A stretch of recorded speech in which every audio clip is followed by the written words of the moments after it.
This camera didn't just give me great images, it genuinely made me a better photographer. Not my most expensive camera, not my main work camera, this one. Up front, this is not a specs review and it's not a hype video either, but I've been using the Fujifilm X100VI for a long time now on trips, in everyday life and even on paid jobs.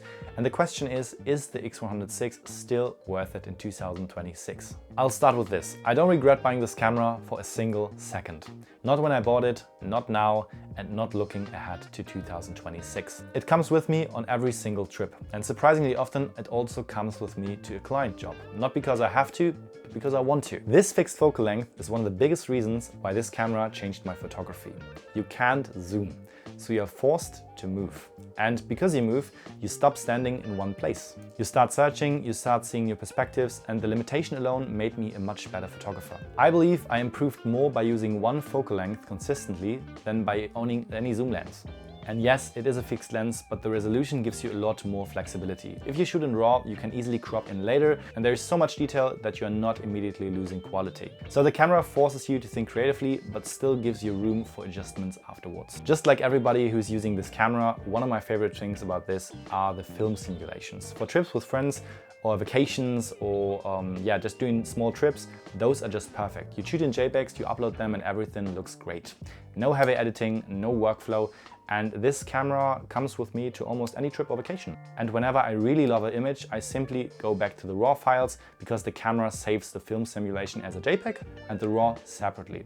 That RAW then often goes into Lightroom, and almost any of my Instagram photos you can see on my Instagram from the past 2 years almost are shot on this camera, the Fujifilm X100VI. One thing that really surprised me was black and white. Seeing black and white directly in the viewfinder completely changed how I shoot.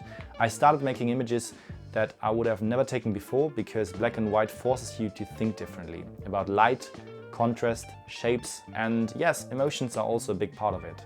And the way of thinking stayed with me. Even when I'm shooting professional jobs with my Sony a7R5, where I don't have a black and white preview, I often already know this will work perfectly in black and white. I just cover it later on in Lightroom.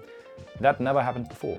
And it made my work better across all my cameras. So a lot of people compare the Fujifilm X100VI to the Leica Q3. And I get why. Both cameras are built around similar ideas. One lens, a high image quality, a camera you carry everywhere. The Leica is obviously much more expensive, and yes, it has a bigger sensor.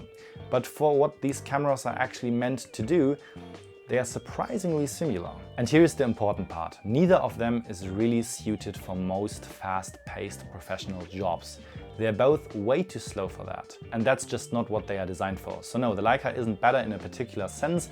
For many photographers, it's mainly a status symbol. A beautiful one, but still a symbol. I would buy the Fujifilm X100VI again anytime. Even in 2026, it's lightweight, it looks great, and it creates amazing images. But more than that, it makes you want to shoot with it, just because it looks great. It makes you want to move, it makes you think differently, and even if they come out with a new version for the photo side, they can't make any updates that would make me upgrade to a new one. If you enjoyed this more personal take on cameras and the photography, feel free to subscribe. Thank you guys for watching, and as always, I see you in the next one.